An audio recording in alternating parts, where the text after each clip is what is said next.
sinongeye gusuhuza abakunzi ba Habo Sport Official, mumeze mute? Mwese mukomeje kugenda mutwereka yuko mukurikira ibiganiro byacu, mukora subscribe, like, share ndetse na comment, muraba agaciro cyane. Rero uyu mugoroba ngiye uje ngusuhuza, ndi abona Imana Ludefonse. Ikintu nje kuba nkugezaho ibintu biranze match y'amavubi ndetse na Lesotho. Iyi ni match irangira igitego kimwe kuri kimwe, aho amavubi aza kugenda kibanza umusore bita Kwizera Georgia from America kabisa, hara muri shampiyona icyiciro cya kabiri cya Leta Zunze Ubumwe bwa Amerika. Rero Kwizera Georgia niwe waje kugenda aterekamo igitego cya mbere cy'amavubi ahagana ku minota 58, ariko iki gitego Kwizera Georgia yaje gutsinda abasore b'amavubi kukirinda byanze byagoranye imbere y'abafana hariya basaga 45,000 hafi.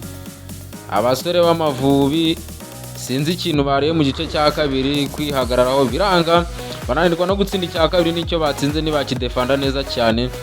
Iyi kipe ya Lesotho ibona umupira umwe w'umutekano cyangwa se set pieces mu ndimi z'amahanga, umwana izamura neza cyane. Abasore b'amavubi hari mu rugo rw'amahina bananirwa gukiyaringa baro, birangira umwana yiteye kagari incundakozaho. Lesotho iba irishyuye, match irangira gutyo. Rero wowe utari uri kuri stade, icyo nakubwira kurikira urebe uko iyi match irangiye, ese bino bitego byagiyemo gute. Nicyo nakubwira, nukureho ni Habo Sport Official, tugakomeza kugenda tubana.